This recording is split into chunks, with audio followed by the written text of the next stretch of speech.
Well, as you know, Mondays are the most boring days starting the week. But here in DWZ, we try to keep this more entertaining and fun for everybody so Mondays won't be boring. So today we're going to be reviewing a much recent event from Pure J, which is a Joshi promotion, also from Japan. I have to say some of the matches were very interesting to follow. And of course, as you know, there were still some Stardom shows prior before New Blood and Cinderella. I haven't finished reviewing yet, but right now we're going to do that. This one is at the Kyoko KBS Hall, which also's been dubbed as the Miyu Amasaki Triumph, which of course is the hometown of Miyu Amasaki, one of the youngest members of Queen's Quest. This is her hometown. And of course, we got Beyond Wrestling with their latest event that took place on the 26th. Test of Time with some interesting matches that took place. And then finally, we ended with AEW Dark Elevation with 7 matches. And of course, we got some interesting news updates we definitely got to be sharing with everybody to tell what's been going on. More specifically, updates with ROH, WrestleCon, and whatever we get our hands on. So, let's get ready for another episode of Deleted Wrestle Zone.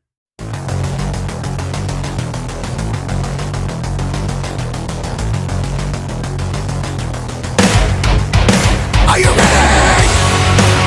Get up, get up! Get up, get up! Get up, get up! Get up, get up! Get up, get up! Get up, get up!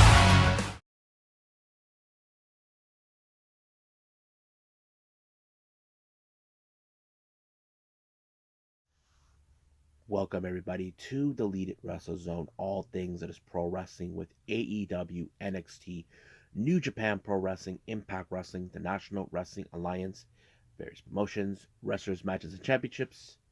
I am your host, Gerard here. So, let's begin with Japanese Joshi promotion Pure J. If you guys aren't familiarized with this promotion, then you will know. Those who are familiarized, I don't need to give you guys an introduction. Pure J is a promotion started by Commander by whatever her name is. She's a veteran in the wrestling world. This is her promotion. It's like one of the smaller promotions, but they do have some interesting wrestlers you definitely will get enjoy. Now, for the record here, I saw this event on the YouTube channel. Took place at the on the 19th of March at the Basement Monstar. Yeah, it's the same venue there is I recently reviewed where Gambari Pro had their recent events there. But for the record on this one as well, I did not see the finishing who won their matches, but I did get the results who won the matches. I just don't know what moves that they applied. But I do know the one from the main event, which was a tag match. Just to let you guys know. But I will put that video if you like. It's going to be in the description down below so you guys will enjoy it. So our first match we have is Chi Ozara taking on Kraya. Um, I've seen these two plenty times in certain promotions such as Oz Academy or Wave, but pretty good match. Um, I'm not too fond of these two ladies, but um, from the way I see it, I feel like I'm a bit biased on both of them, what they're capable of. But I do know that it was Ozora who actually picked up the win. Now, for the record, I don't know what move she applied. Next match, we have Cherry taking on um, Raiden Hagane. Now, if you guys don't know who she is, of course, Saki's tag team partner and, of course, one half of the tag champions in this promotion. Cherry, I know her pretty well. I've seen her work. She is a very veteran wrestler who also has a judo background. But you probably can guess that Cherry would try to apply the judo techniques onto her, especially when she applies like armbar techniques. But from my understanding, she did not win the match. I would have assumed the submission would have given her the win, but no, from what I understand, it was Hagane who picked up the win.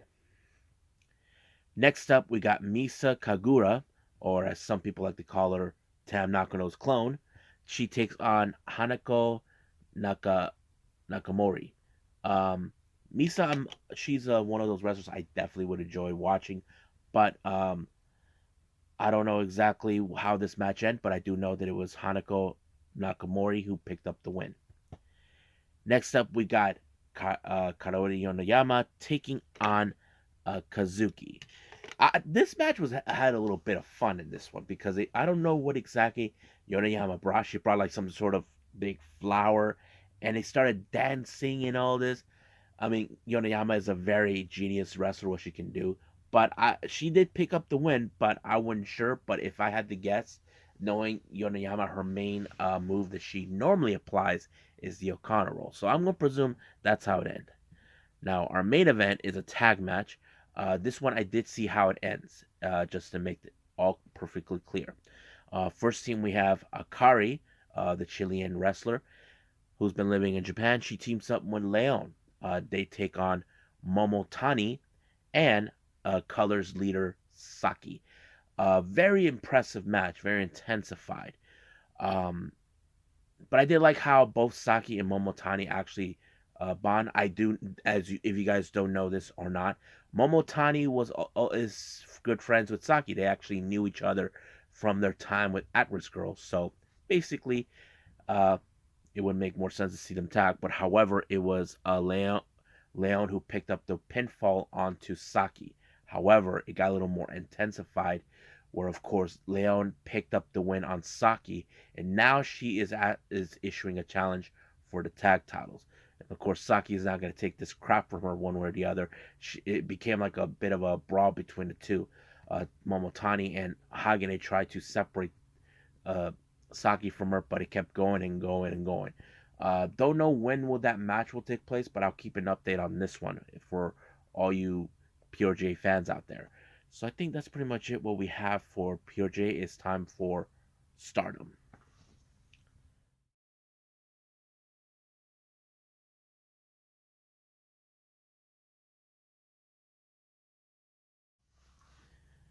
Okay, so we got Stardom. This one is at the Kyoto KBS Hall, which is the famous venue with that little like glass thing in the background you may see all the time.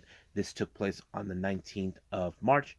This was dubbed as the Miyu Amasaki Triumph, which is, of course, her hometown. It opened up with a three-way match: Yuna Mizumori versus Momokogo versus Saya Ida. Now, I don't know how many times we have seen Momokogo and Yuna Mizumori try to, of course, confront each other. I know that Saida has been involved, but I felt like this match became like a two-on-one scenario since we know Saida and Momokogo are from the same unit, stars. But it did not work one way or the other because it was Yuna Mizumori that applied the Supergirl onto Momokogo to pick up the win. Next up, we got Club Venus, consistent of Mirai May and uh, Mina Shirakawa taking on DDM's Mai Sakurai and, of course, Micah. Now, keep in mind, I have seen many times over, Mai Sakurai has always destined to believe that she will surpass Mina Shirakawa, but she has been unable to do that in both singles and tag team action. So basically, it's the same result as always.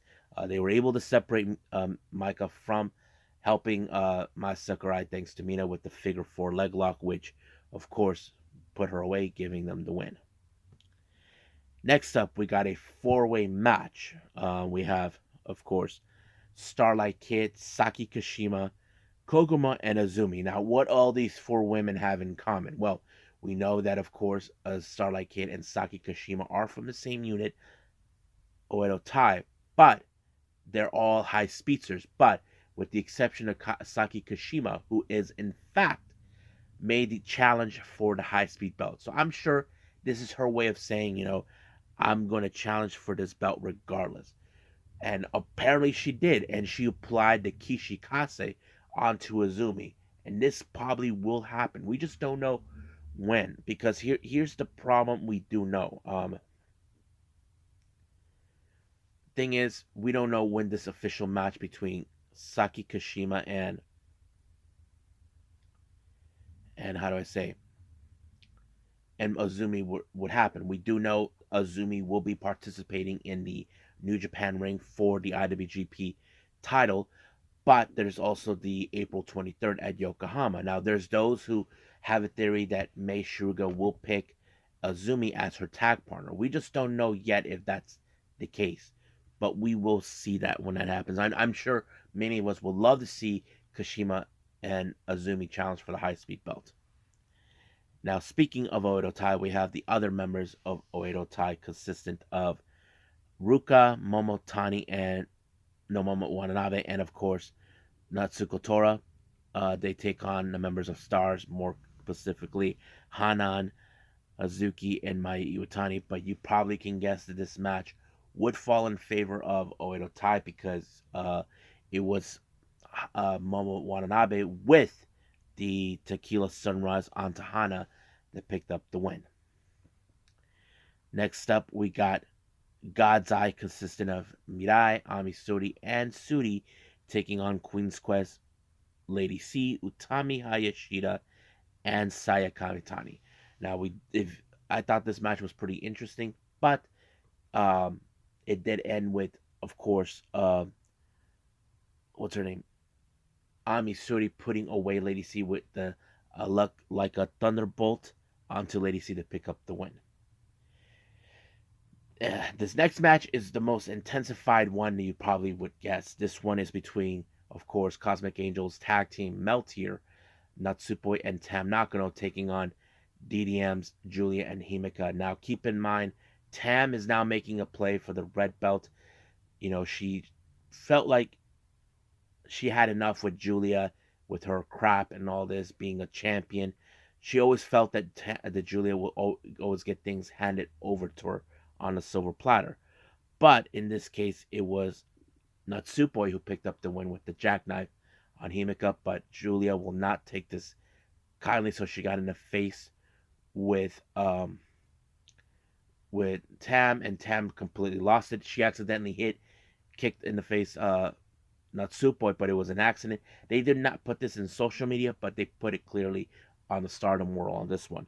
But there was a moment where you see Tam takes off a piece of hair from Julia to send her a direct message. Now, keep in mind, 2 years ago, even from this time, it was Tam Nakano who defeated Julia for the white belt and making her lose her hair. So basically, the old feud is back again. So we'll see where that goes, because there's talk that they want to have this match between them to take place in Yokohama. Now, for our main event, we have the homecoming girl Miyu Amasaki taking on Nana Takahashi. I don't recall if they ever faced each other in singles competition, but it would be an interesting thing because, as you know, Nana, she has been working with with few of the less experienced wrestlers that get them over. I thought it was a pretty good match. Miyu Amasaki did try to put up a fight, but however, Nana Takahashi put the refrigerator bomb on her, picking up the win. However, she did announce that to Miyu the happy first anniversary. So yes, you guys probably guessed she's been almost in the ring for almost a year since she debuted last year. But yeah, so it kind of plays out pretty well. There's still one more event I haven't seen from them yet. I think this one is Hamamatsu. Hopefully, I get to see that soon. But if not, then I'll save for some other time. But at the moment, let's just move on with Beyond Wrestling.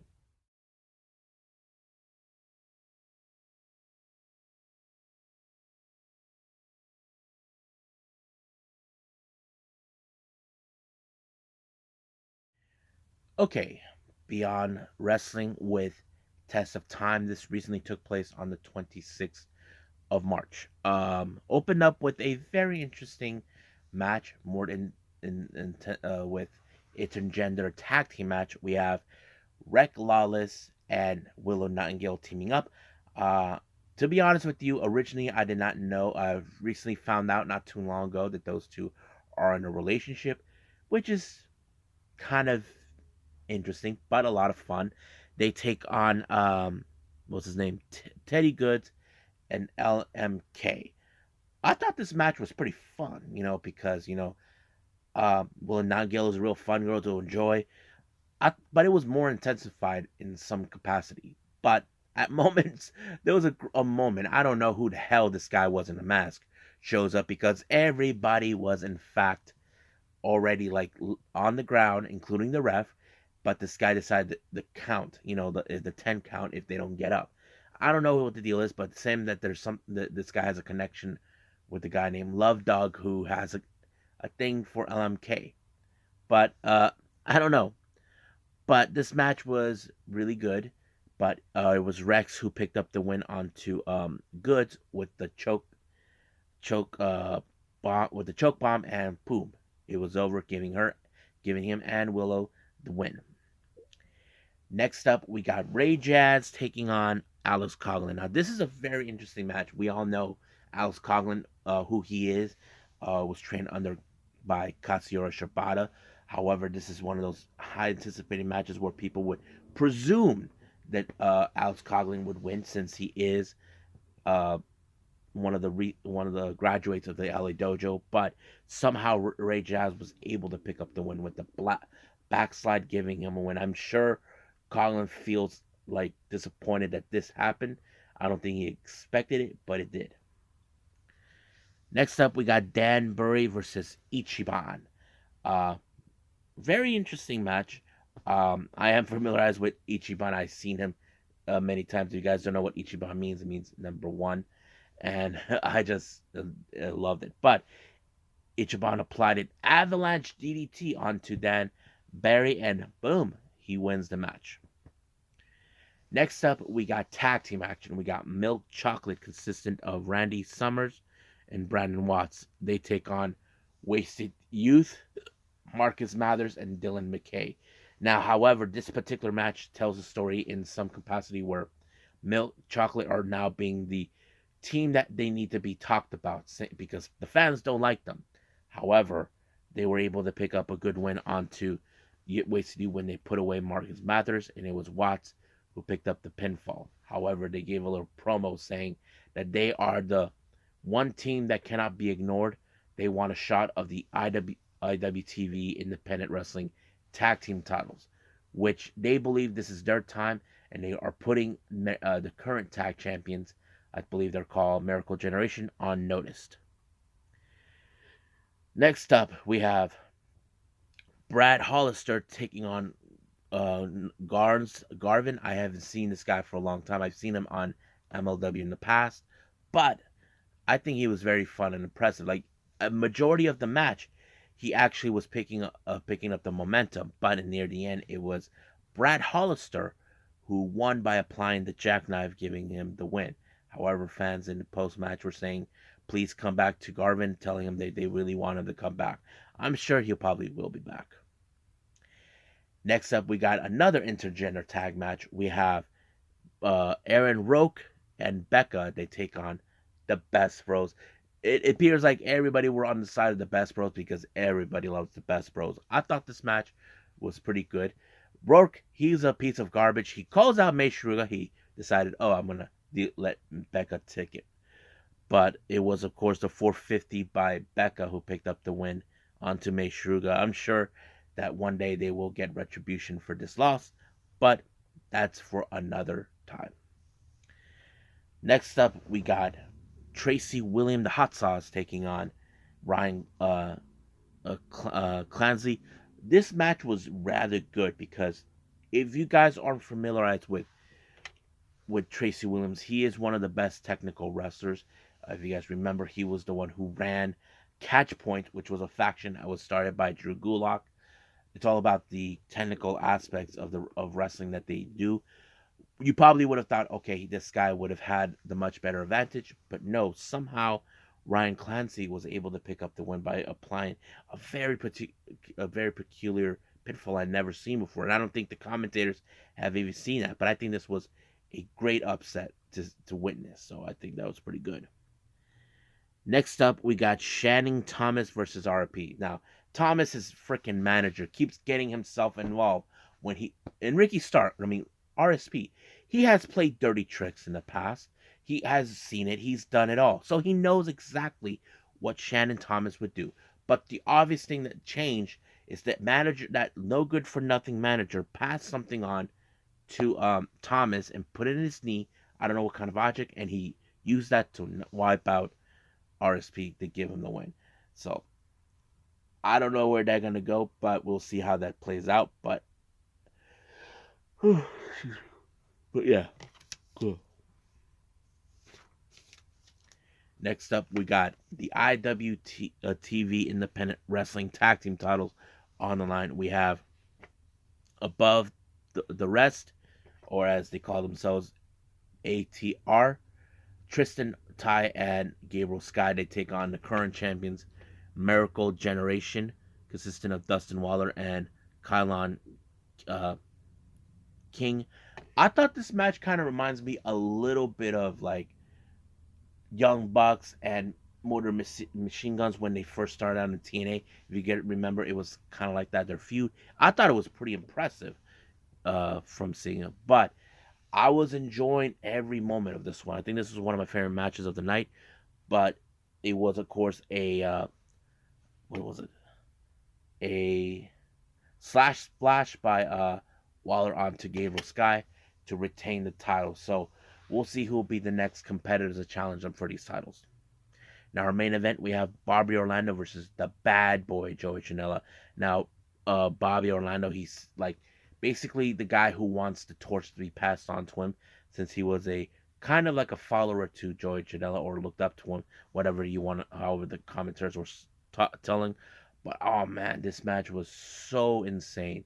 But it was Bobby Orlando with an elbow onto uh, Joey Janela onto the door that allowed him to pick up the win. So this is a best moment for him picking up a win against a guy like Joey Janela. So we'll see where it takes him next. So at this point, let's just end it right here with Beyond Wrestling and move on with AEW Dark Elevation.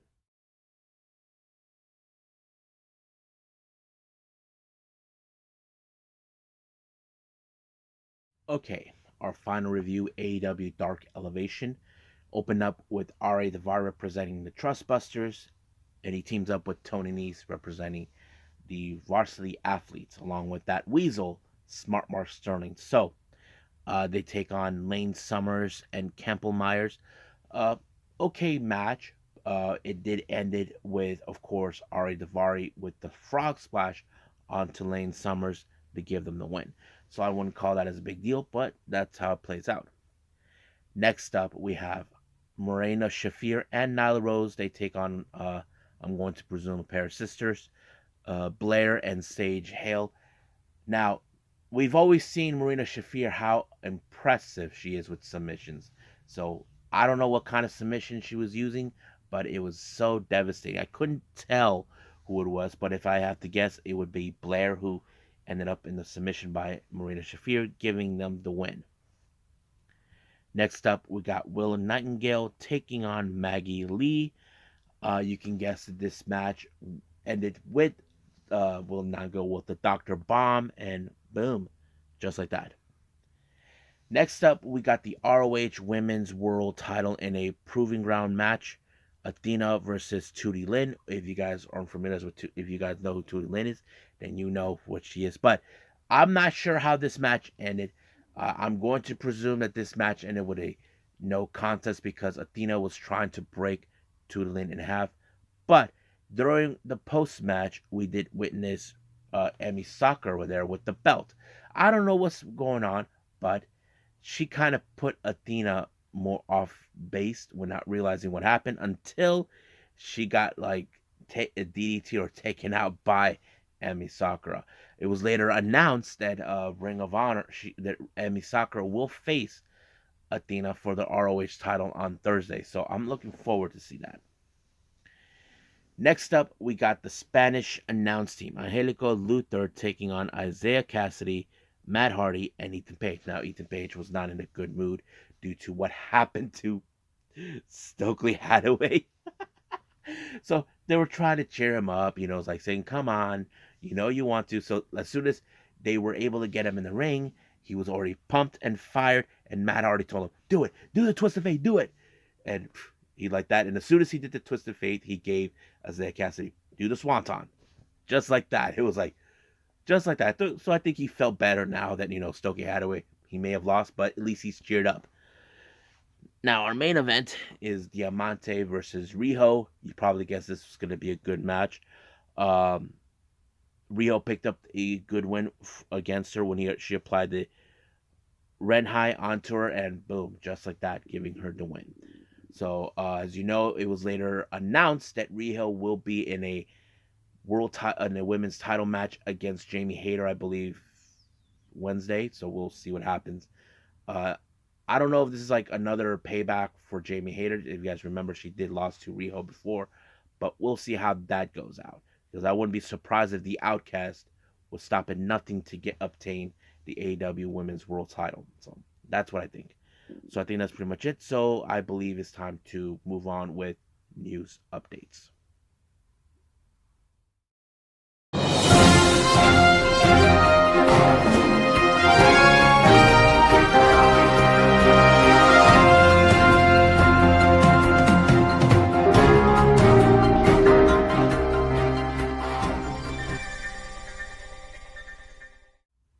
Okay, so welcome to our news update. So this is what we have so far.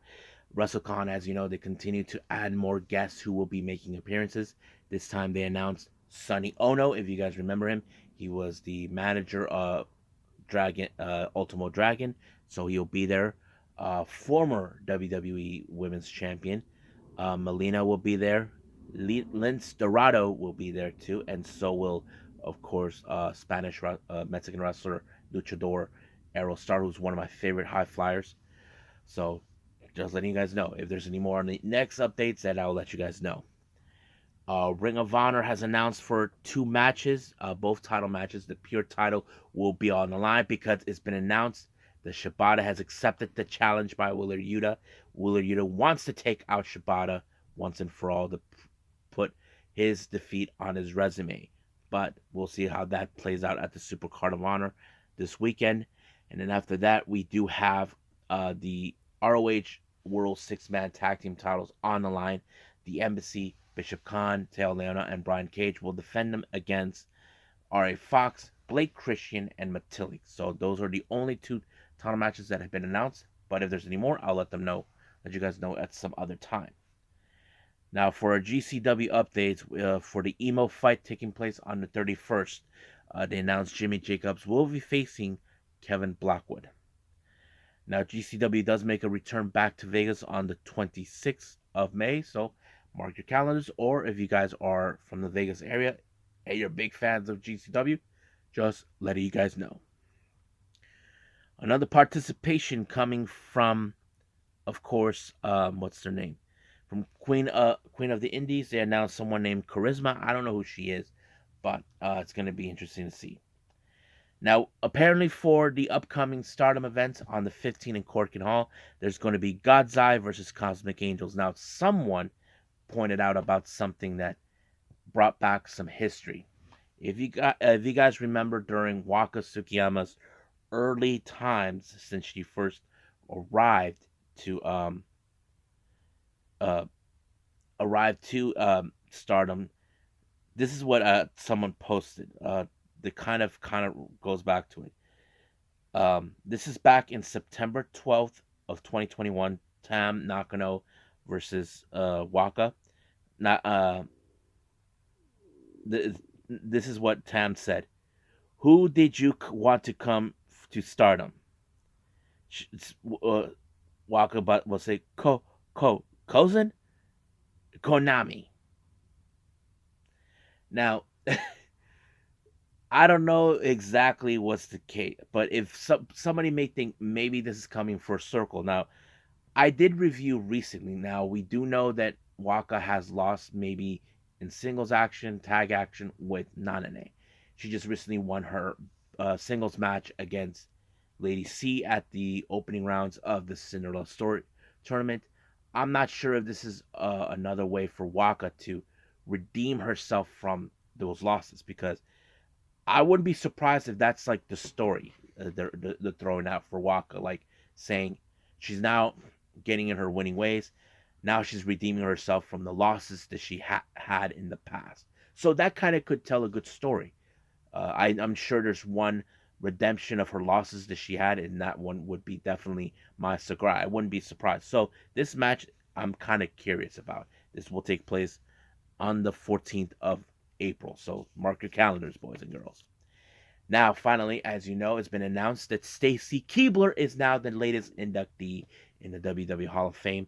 I know some of you probably ask, where the hell was she? Well, she just recently posted on Twitter that she's been very busy being a wife, being a mother, and doing other things. So I have to say she's in a good place.